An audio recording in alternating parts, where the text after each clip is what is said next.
Vishnu, welcome to the podcast. It's lovely to be here. Thanks for having me. So, we're going to start off with how do you um, let go of a heart that's blocked to feel your divine connection? Yes, great question. So we all have a divine connection. In fact, we all simply expressions of the divine in all these different forms. But what happens is we have these layers of mind, these layers of personality, these layers of identity that distorts that light, distorts that consciousness from the divine, and blocks us from being able to experience it. It's not that that divine consciousness or divine energy isn't there. It's always there. It's just that our perception is a bit skewed. It's a little bit distorted. And so, what's the solution to remove the lens that's blocking us from feeling the divine? Great question. So when we connect with the divine, we start to well, first of all, we have a peak experience, whether it's a teacher, a healer, someone to guide us on this journey of connecting with the divine or with their soul, some sort of peak experience that uplifts their consciousness beyond what the normal resting state of their consciousness is. And when we pull ourselves up and out, we get to have a bit of a look around, we feel a bit more free, and we get to realize, we actually start to understand that we're so much more than the little mind, the little human body that we have. And so in that first peak experience, that's what pulls us up out of the old loops that we've been living in. And then it's a matter of looking at where the light hits, that light will continue pouring in, that divine light, and we start to see where it hits. And so we can start to see the qualities of the divine: love, peace, bliss, joy, compassion, all those beautiful qualities in life. And wherever those qualities are not held in place, we might find some bitterness, we might find some anger, we might find something that doesn't really fit. There are times when anger is perfectly natural and a normal human emotion, but there's times where we're holding on to anger and it's just a blockage. And so whatever that blockage is, it's our job to just start releasing it, to start letting it go. And that journey involves us learning to love the part of self that is stuck in separation, isolation, or disconnection. Loving that part of self that is a little bit tainted by the human condition at the moment, by the human consciousness. Now, the first question that comes to mind for people listening is, how do you love or pour love to that part of yourself that you don't love? Yes. So I use this very simple technique, and I share this with all my students, and it's a matter of going in and first of all finding our source of light, our source of love. And we all have that divine light, that divine love within us. We're all expressions and experiences of the divine. But we can actually go within and establish that love, that light within. It's already there, and we can go in and actually wake it up. And when we start waking it up, we can begin channeling it into, or guiding it into, different parts of our being, different parts of our physical body, different parts of our mind, different parts of our emotional self. And what we're really doing here is we can send it generally just to every part of us, or we can start to look for the parts of self that are suffering, the parts of us that either didn't receive love at one point of time. We learned that we weren't lovable. We learned that we weren't good enough. We learned that whatever the story is, and that part of our consciousness becomes separated, isolated, or disconnected from our natural state, which is that unconditional love, which is that divine love.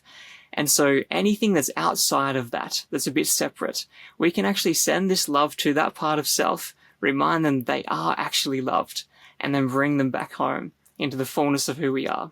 You said you healed 10 years of low self-worth in 3 weeks.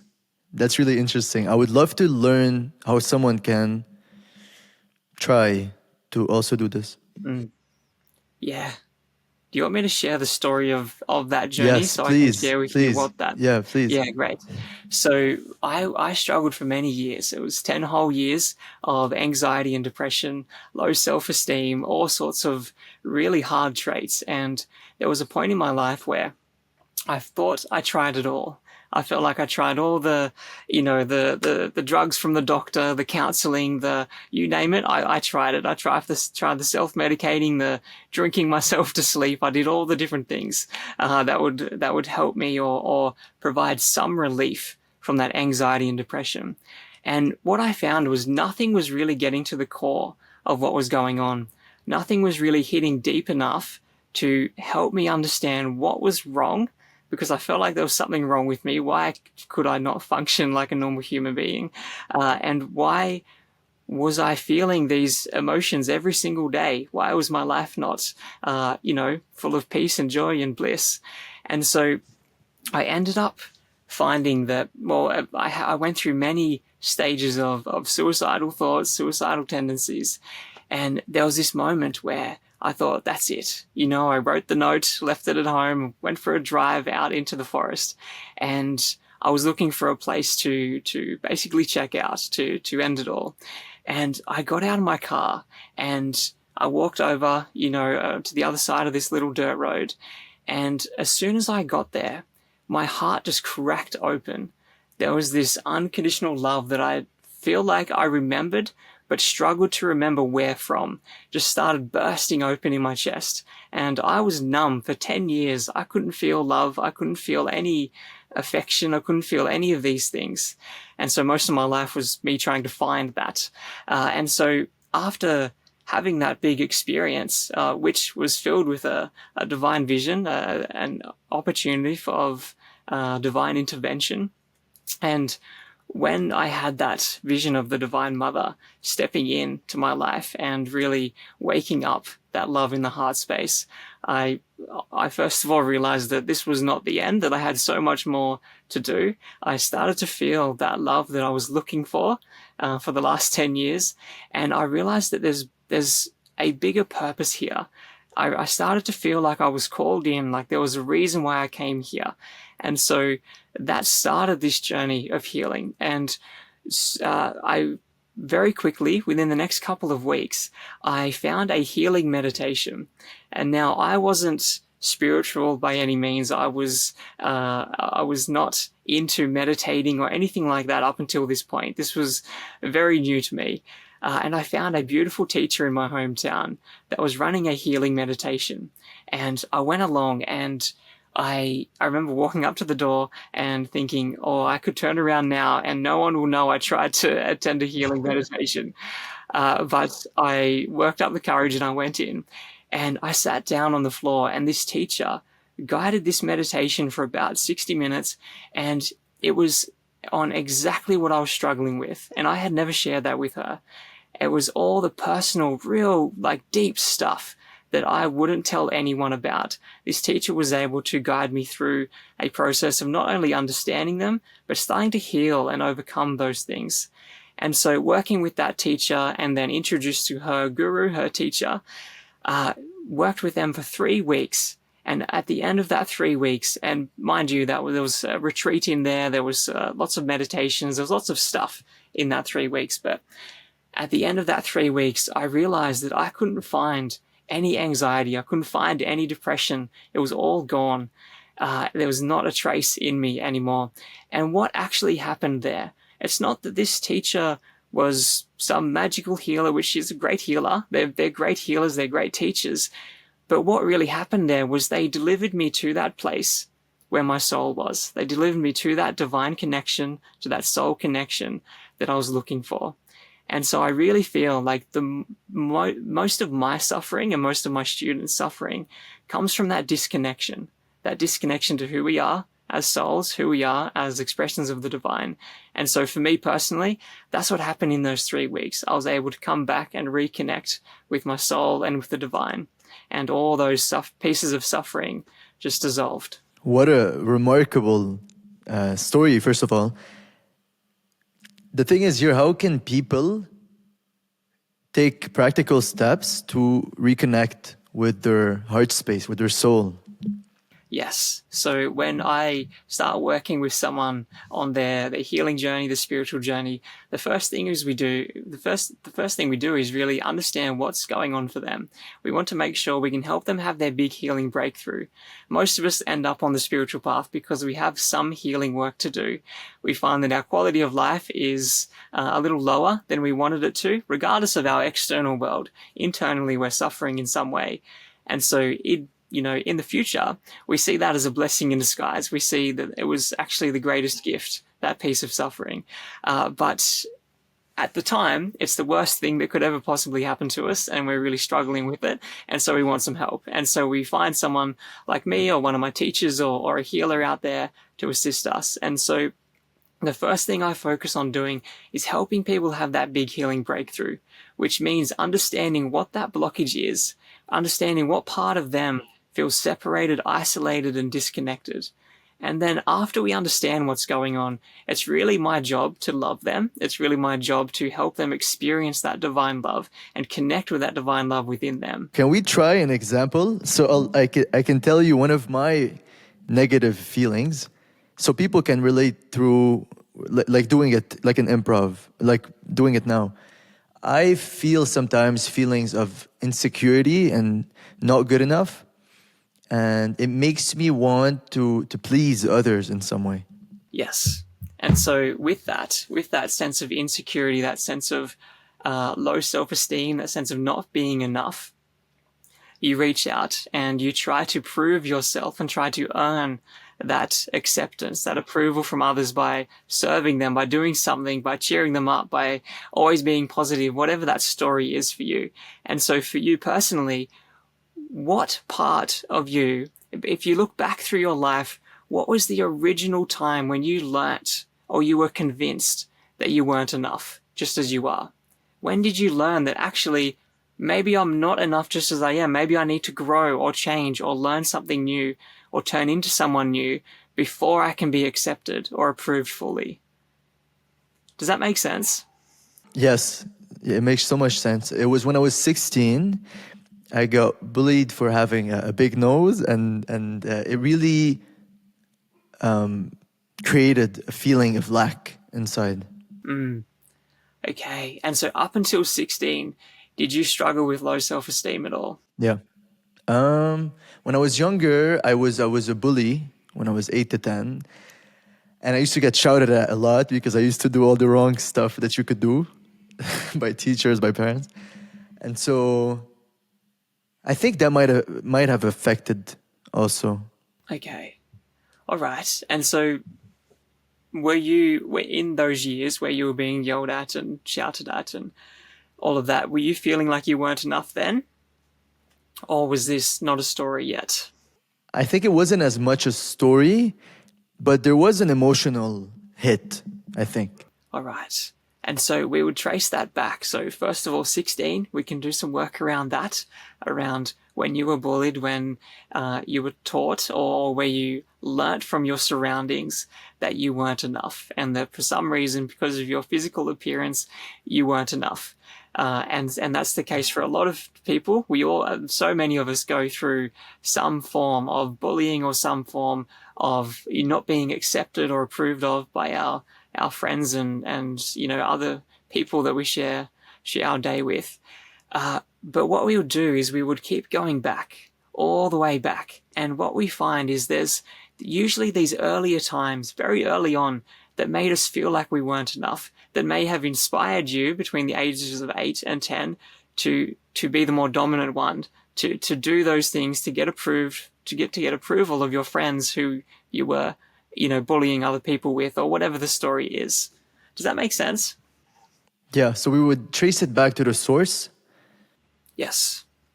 And then once we find that source, that original point of you, that original version of you, we learn to love that part of self. We start to love that part of them. And this is usually done in a meditation. We do this through a meditative journey. And so I'll be guiding you through how to love that part of self. And we pour so much love in, and we loosen that part of consciousness, that part of your consciousness that's frozen, it's separate, it's isolated, disconnected. We loosen it up But with all that love, it's like, imagine it's frozen, and this love is that heat, it's that warmth. And so we're melting away the ice, we're melting it away so that that part of self that is inside the ice can actually be returned to us. And then we bring it into the heart space, bring it into the love that we are. And as it merges back into the fullness of who we are, suddenly that part of self is not suffering anymore. That part of self doesn't have that same story running over and over and over again. And what happens is when that part of self is triggered, before we do the healing, when it is triggered and we feel, oh, insecure, oh, low self-esteem, whatever that is, it's the part of us from that age that is being triggered. So sometimes we can be 40 years old, but we have a 5-year-old tantrum at something because the 5-year-old version of us went through some form of trauma that froze our consciousness in some way, and that's the part that's being triggered. And so when we weave that in, we don't have that experience, that traumatic experience coming up again. We're not reactive to those situations. Amazing. I already felt some of the healing from what you said. It really resonated. To jump, then at the moment when you clear the blockage and you feel more and more of your heart, how do you maintain an open heart? This takes practice. I'm not going to lie. This does take a little bit of practice. And so for anyone who's wanting to live a more heart-centered life, the first place to start is to have some sort of practice every single day where you're tuning into the heart space and you're opening it up more and more. And this opening every day is expanding it beyond what it would normally be through the day. And so every day we do this, we're expanding. And over time, we gradually get better at holding it open and expanded. That energy is naturally going to be there. And so that would be the first thing. We have a daily practice, which all of my students have. They all have a daily practice that in some way focuses on the heart, but is more specific to their particular healing or their journey. But beyond that, as much as we can, we want to get into that perspective that we're here to love everyone and be ourselves. They're kind of the two rules to move forwards on this journey. Love everyone, regardless of who they are. And it doesn't mean that we're loving them because they're doing something bad. We don't love people that are doing something bad. It's not, we don't need those blockages. We're just loving someone because they're there. We're just loving because that is our essence and we're sharing our essence in the world.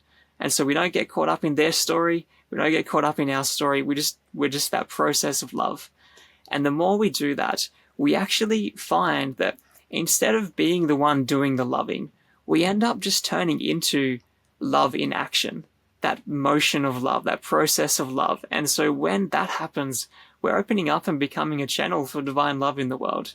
And that's really where we want to be. That's when we can have a great impact on all those around us. That's when we're uplifting the consciousness of humanity. That's when we're helping people heal. It all comes from stepping in to being that process of love in the world. So the process of love, you said, to come back to the point, you said your students had certain practices. Would you be willing to share some of them that you find really effective to open your heart more and more? Yes, great. So to open the heart more and more. So when I was talking about my students having different practices, that depends on their particular healing, what it is that they're working on their journey. But some more practices to open the heart. Forgiveness is obviously the big one. We all talk about forgiveness. It's something everyone will recommend. That's a big one. And so any part of self that you can forgive, or any part of another person, anything external that we can forgive, is going to give us a huge, big chunk of relief. It's going to really propel us forwards quite quickly. But in terms of a specific practice, we do this practice in the Heart Light Healing Method, the healing method that I teach my students, where we pull all of our awareness in. And so every single in-breath, we're pulling ourselves into the heart space. And we imagine we can pull every part of our awareness in, not leaving anything outside of the heart. And the deeper we go, the brighter that light becomes in the heart space. And we eventually arrive in what we call the pure loving light. And this is that natural essence, that original state of who we are. And this pure loving light is then a healing agent for us. We can use this as a practical tool in our healing. And so as we establish that connection, and so we can't rush this. This needs to be done once we arrive there and we establish that connection. Only then we start allowing it to grow and expand. And usually that just takes you giving it permission to grow and expand. And so as it begins growing and expanding, the heart space swells. It begins to expand, and eventually it overflows, pouring out into all the other energy centers. And we're consciously using our intention to guide this pure loving light into each of our energy centers. We're guiding it into every cell in our body. We're guiding it into our mind. We can guide it into the past. We can guide it back through each moment of our life. We can guide it into any area of our life, forwards through our life in the pathways, relationships, whatever it is. We can use this pure loving light to amplify what we're doing. And if love truly is, and which I believe it is, and everything with my experience confirms this, that love is that process of turning anything that's suffering back into our original state. That is how we turn the hard parts of life back into mastery, back into wisdom, back into love. And so if we use that love, we can send it anywhere we like to allow that healing to take place. I don't know why it just popped to mind right now. The Babanim Karoli, a student from the US traveled all the way to him and asked him. He came just to ask this one question. He asked him, how do you meditate? Babanim Karoli looked at him and he said, Jao, go away. And then the guy was going away like, what? I traveled all the way from the US to come and see this holy teacher, and he tells me to go away. And just before he leaves, he tells him, Babanim Karoli, meditate like Christ did. And he went away. And then he thought about it. How did Christ meditate? And so he came back to ask him. He said, Maharaji, how did Christ meditate? Maharaji said he closed his eyes and tears of love dropped. And he said he lost himself in love. Yes. How much do you resonate with that statement? Certainly a lot. And one of the things that we can do is we can actually tune into that state of Christ consciousness, that state of Krishna consciousness, that state of cosmic consciousness. It's all one and the same when we get beyond the identities and the names and the flavors. It's all one and the same. And so we can go, there's some more advanced practices that we can work with the heart space where we pull our awareness even further in, and we can actually tune into that same place that Christ lived from, that same place that Krishna lives from, that same place where all of these great gurus and spiritual teachers and spiritual masters around the world have all lived from. And when we tune into that space, some call it the Sacred Heart, if you're from a Christian, a Christian pathway, or Buddhism will call it the lotus. What's it called? The pearl within the lotus of the heart. The jewel within the lotus of the heart, sorry. But there's all these different names. We call it the cosmic heart because there's this big cosmic nature. And when we tune into that, we're no longer our personal identity. And so when I'm sharing this, keep in mind how Jesus lived, how Krishna lived, how all these great teachers lived.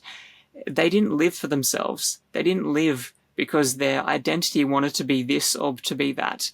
They lived in a way that was a result of what humanity needed, of what the world needed.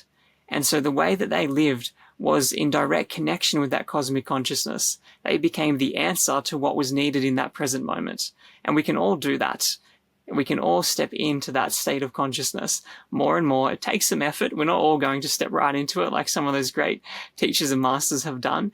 But we can actually begin to merge into that consciousness and live from that space. For men, it's tough to say to a masculine man, especially in society now where you're supposed to be this alpha male, this guy with big muscles that's in control all the time, to tell him to tap into that heart. So what would you say to someone who's really suffering as a masculine man to make that, to spark him to open his heart? Yeah, to make that connection. So from everyone, and this is not just for men, this is not just for those alpha males as you describe them, but there's a timing to all of this. There's a timing for this to unfold, for this to bloom in our lives.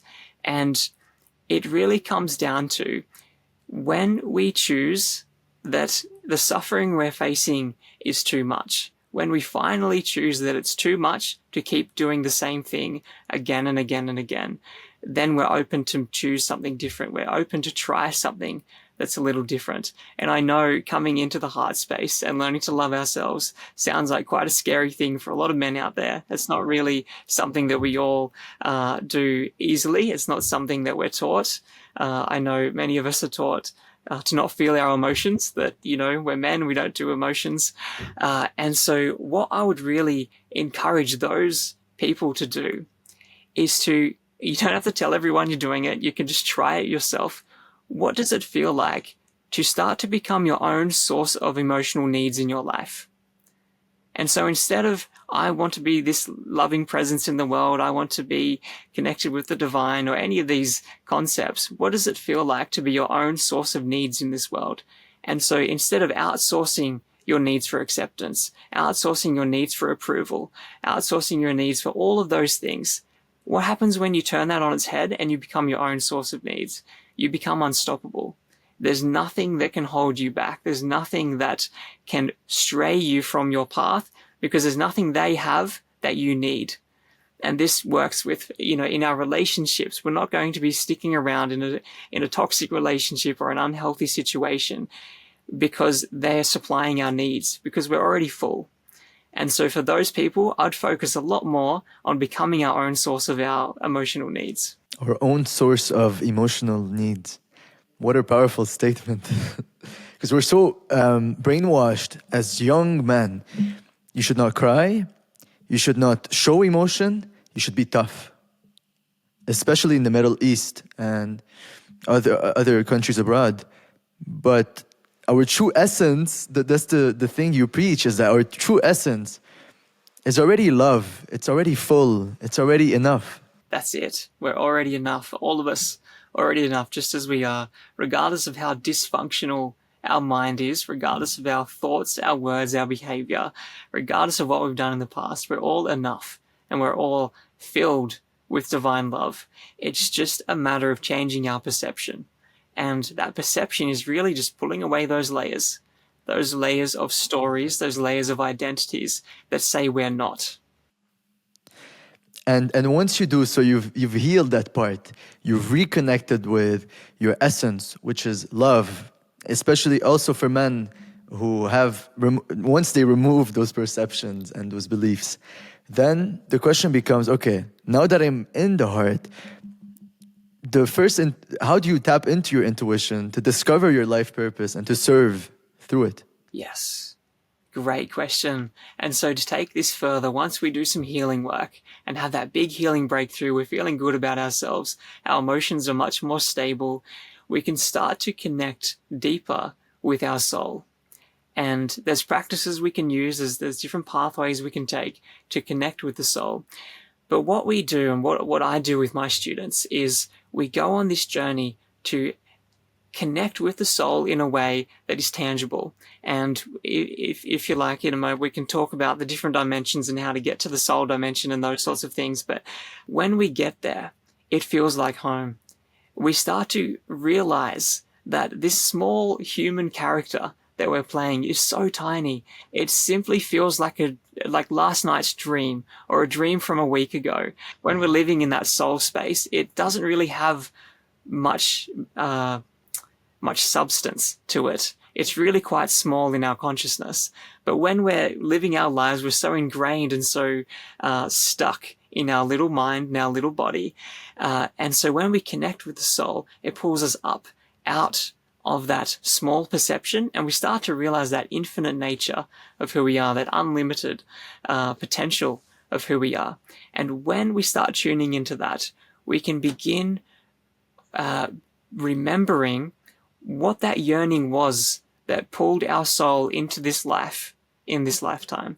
What was it that pulled us in? There was a yearning from our soul that pulled me in. There was a yearning from your soul that pulled you in. And everyone listening, there was a yearning from their soul that pulled them into this life. And so we can start to remember what that is.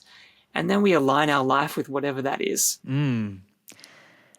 Let's go through the dimensions of the soul and what you access in terms of wisdom and intuition and higher self by going through that process. Great. And so the way I teach my students is there's many frameworks to understand reality, to understand what we're doing. And so other teachers will have a slightly different way of describing the different dimensions. This one makes the most sense to me personally, and it makes the most sense of everything I've experienced. And so some of this comes from some teachers that have taught me some things, and I've explored them a little deeper. And anyway, this is the result of what I've found on this journey. And if we start from the opposite end, instead of starting from our physical body, I want to start from the opposite end, and it's going to make more sense as we go through. But there is the divine void, God, cosmic consciousness, the absolute, whatever you want to call it, the universe, creation. I don't really mind what word you put there. You insert your own word there. But that word that you use to describe all that is, that's beyond time and space, beyond matter, beyond form.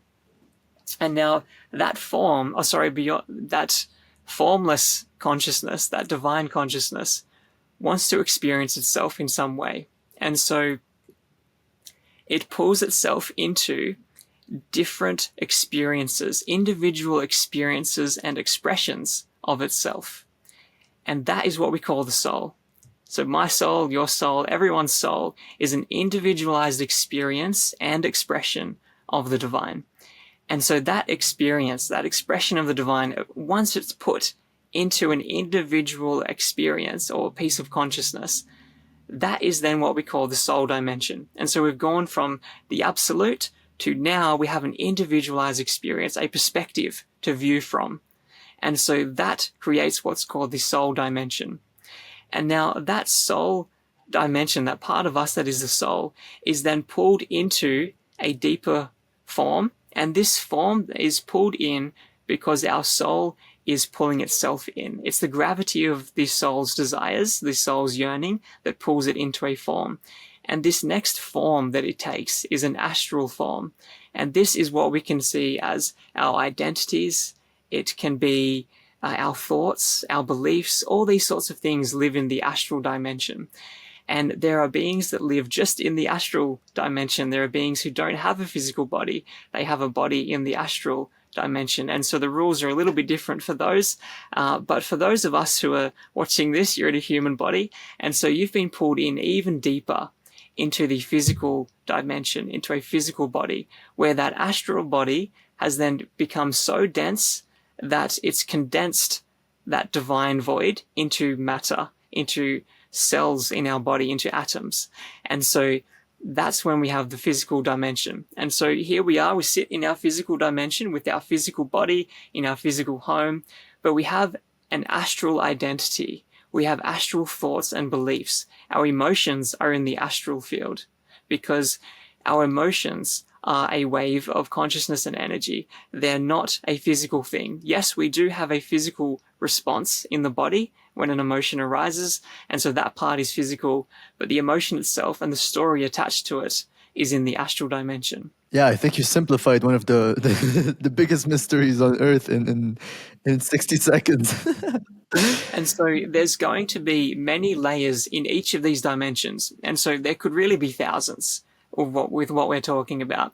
But this is a very simplified version of it to make it easy for our minds to understand and to navigate. Now, the question that pops to mind is how can you tap into or change or access higher states of consciousness through these realms? Great question. And so we can use meditation, prayer, mantra, lots of different practices to tap into these higher states of consciousness. But what we actually do, or what I do with my students, is we actually create a form in the astral field for the soul. And so what this looks like is, instead of just imagining the soul or trying to get to the soul dimension without really having a roadmap, we create a channel to connect with it, but we actually create a form. And this form of the soul is, I like to explain it as 1,000 suns condensed together in a single point. And so if you can imagine the intense light, the intense power of 1,000 suns all condensed into one single point, and then that kind of expands out a little bit, and that is our big sphere of golden light. That's how we can perceive it. And now this form, this perception of this golden sphere of light, is only so that we can step into the soul dimension. It's not really taking on that form at all times. The soul is going to pull itself into that form because we're wanting it to. And so it is our intention that pulls it into that form. And so we can perceive that because the physical is right next to the astral, so we can create a form in the astral for the soul to drop in. And so we rise up and we can connect with this sphere of light. We can step into this sphere of light, this home of the soul, through a meditative journey, through a mystical experience. And when we step in, it feels like the soul dimension. You will have that experience of bliss. You will have that experience of maybe even forgetting that small identity, that small personality that took up such a big part of your life. And you start to remember that you are just this endless, timeless experience, and just washing in bliss, washing in from lifetime to lifetime, in and out of lives like breaths. In my experience, to feel my soul more and more, I had to wash away a lot of impurities, a lot of ego, a lot of layers. And I've been feeling more and more of the divine in my heart. And for me, it's been more a natural process through just living righteously by the eightfold path and by having more and more divine intentions. So I'm trying to see how does it fit into the model you just described with the light. A lot of people might, when they hear the light and 1,000 suns, they're skeptical, there's a lot of skepticism around this. So what would be your response to that? Great. So this is us using our intention to create a particular form. But all we're doing, and the same thing will happen if we're chanting mantras, if we're using prayer, if we're doing any of these other practices out there, we're pulling light, we're pulling energy and consciousness from the higher dimensions of the divine and from the soul through the lower dimensions that we exist in. And when I say lower, it doesn't mean that it's worse or that it's bad. It's just how I explain it in terms of like if we had a graph, if I could show you the graph that I've put together, that would be great. But I don't have it with me right now. But we have these practices pull that divine consciousness in through the different dimensions. Imagine them being all separate layers, and then they start to collapse in on themselves, and that downpour of divine consciousness can flow in. That's really what's taking place there. That's very interesting. I recently did a podcast with Derek Sivers, and he said when you really learn when something is surprising to you, and that's very surprising to me. I'm trying to see once you tap into your soul and you're connected, then what happens then? So someone can get a glimpse of it. Yes. And so most often, and I would say this is the case for 99% of us, we might have this great mystical experience. We might plug into the soul. We might even go all the way in and start to forget this small identity and have this greater experience. But then we're pulled back out of it. We finish the meditation. We need to go feed the kids and drive to work and do all the things that we do. And so we're pulled back out of that experience. But what we can do is we can actually use particular practices to strengthen our energy field, uplift our consciousness, to hold that quality of energy and consciousness from the soul and from the divine in our lives. This takes some practice. This takes day after day working at this, and this is a natural thing that will unfold for each and every one of us on this journey. And the more work we do, the more we realize that we can hold it, and it's intense. It's a big intensity to hold. And so for some people, that peak experience, it could be 2 minutes, and that's plenty for them. That's a huge experience, and any more, they're going to feel quite burnt out and exhausted from it. But when we develop our ability to hold this light and energy, we can stay in it for hours, we can stay in it for days, and eventually we can start living from that. And that's what we call a soul-aligned life. And when we're living a soul-aligned life, it's that consciousness from the soul that is folded in and is pouring through us, fully awake, fully aware, guiding every situation that we step into, guiding our decisions, our thoughts, our behaviors. It's all coming from the soul, from our higher self, rather than the lower mind of the ego. It captivates my mind. The fact that we are in this reality thinking we're just this physical body, seeing material things, when we were so much infinitely bigger than this, and that there's a higher self within us that is able to guide us towards our ultimate mission. I want to ask you, what was your mystical experience? Number one, your first breakthrough. Was it with the woman we talked about in the beginning? There was many mystical experiences with those teachers, certainly, almost on a weekly basis. But one experience I'd love to share with you. Yes. That's the one that's coming to mind as you ask about that. Yes. But I was on retreat with one of these teachers, and I was feeling really heavy one day. I felt like gravity was just 10 times stronger. And that usually means there's a big healing process taking place. There's some old stuff being pulled out. And the more light that flows into us, the more pressure is placed on the little parts of self that we've outgrown. The more pressure is placed on the parts of self that are not ready to be uplifted. And so that pressure is just going to force them out. And the forcing out means we experience a heaviness, an emotion, we experience something. Anyway, I was having a really hard day with that. I was really struggling, and I was sitting at lunch with a group of friends on the retreat. And I thought I couldn't stay awake. I couldn't be here anymore. I had to just get away and take some time out. And I stood up and I started walking back towards my little room. And there was a little bridge that crosses a creek on the way to where I was staying. And as I started walking across the bridge, suddenly my entire vision disappeared.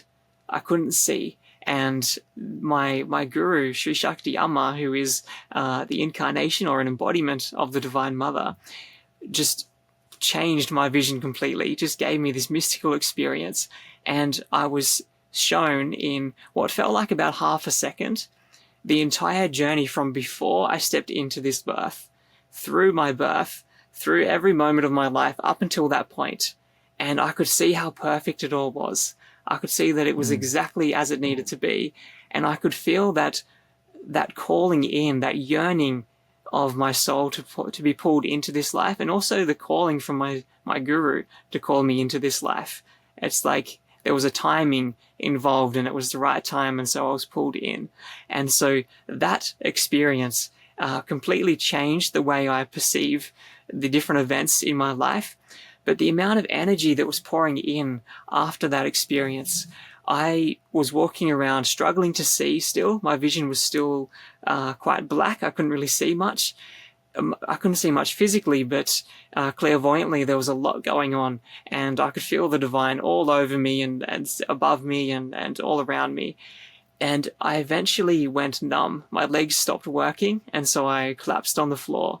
And I eventually couldn't hold my body up, and so I fell back, and I was about to pass out from the amount of energy and the amount of consciousness that was pouring in. And I remember I was bawling my eyes out. Whenever we have these big openings, the tears start flowing, and the tears were electric. They were burning my face, and I could feel them like electricity pouring down my face because there was just so much energy involved. And I was about to pass out. I was about to lose consciousness laying there. And a healer, a teacher came and found me where I was and was able to assist me. And I had a bunch of healers and teachers kind of helping me integrate all of that energy.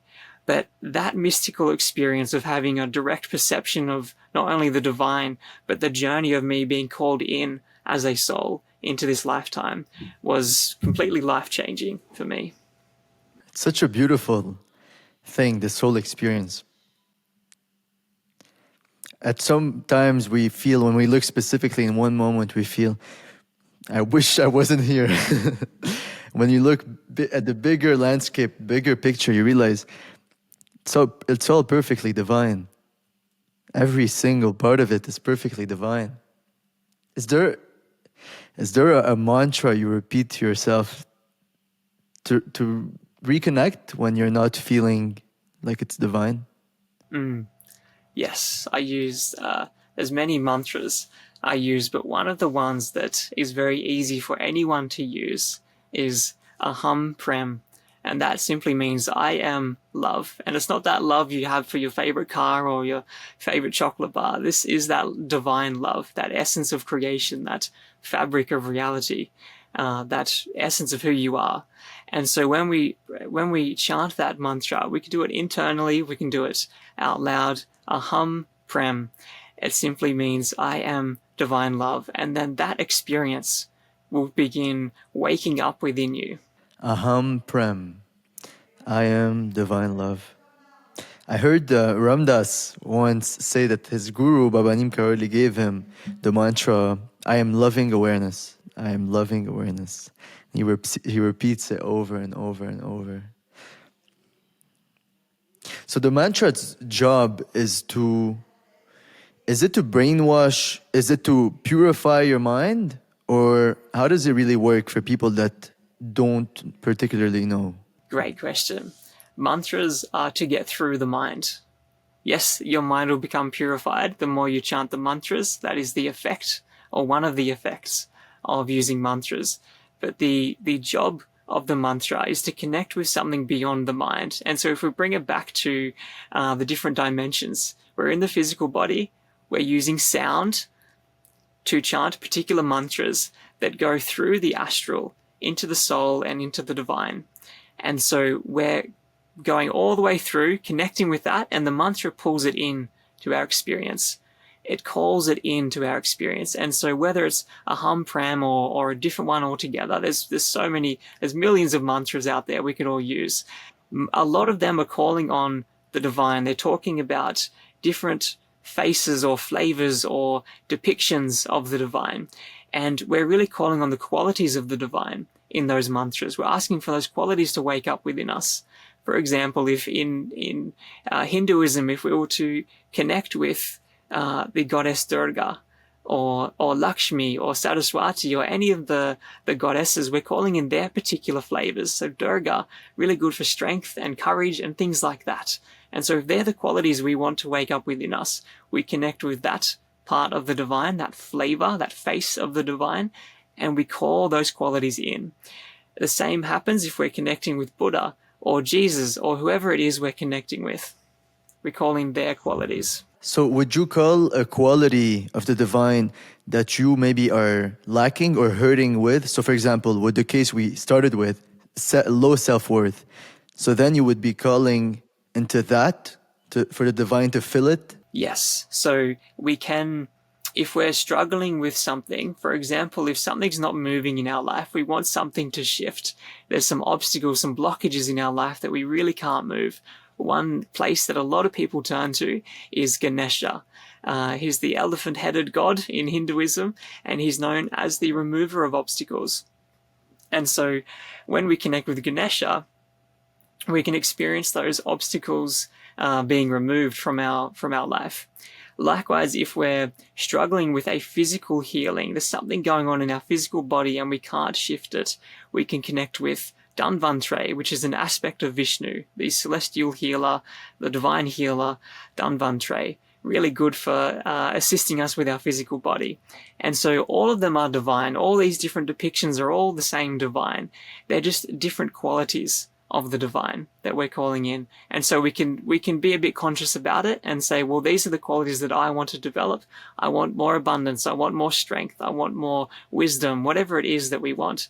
And we can use the mantras, we can use the practices that will align us with those qualities and actually call them in. It reminded me, I don't know if you have ever seen the picture that says "One Truth, Many Songs"?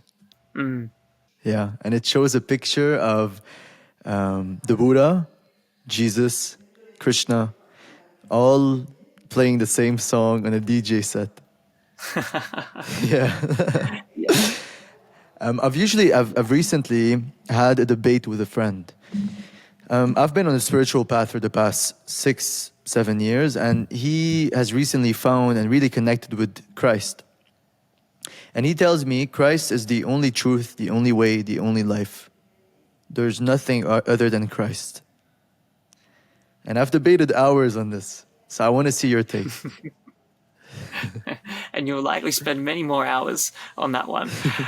Yes, there's a lot of people who will find their God, their guru, their connection point, and feel like that's the only way. Especially if there's a whole group of people or organization that is telling you that that is the only way. And to paint a good picture of this one, look, Jesus Christ is a very beautiful spiritual teacher. There's a lot that can be learned from that, and that will deliver you to that space of divine connection and that space of self-realization. But the same is true for Buddha. The same is true for Krishna and Rama and every other, divine avatar that has walked this planet. And so in the Western world, it's quite common for us to fight over which one is the right one. There's only one true one. There can only be one. I don't know where that came from, but there can only be one. And so we fight a lot over which is the one. But if you go to a place like India, you will find that there is Mother Mary, there is Jesus in temples where there are Hindu rituals being done to Jesus and to Mother Mary and to every other depiction of the divine through every religion you can possibly think of. They just see it as another way, another pathway.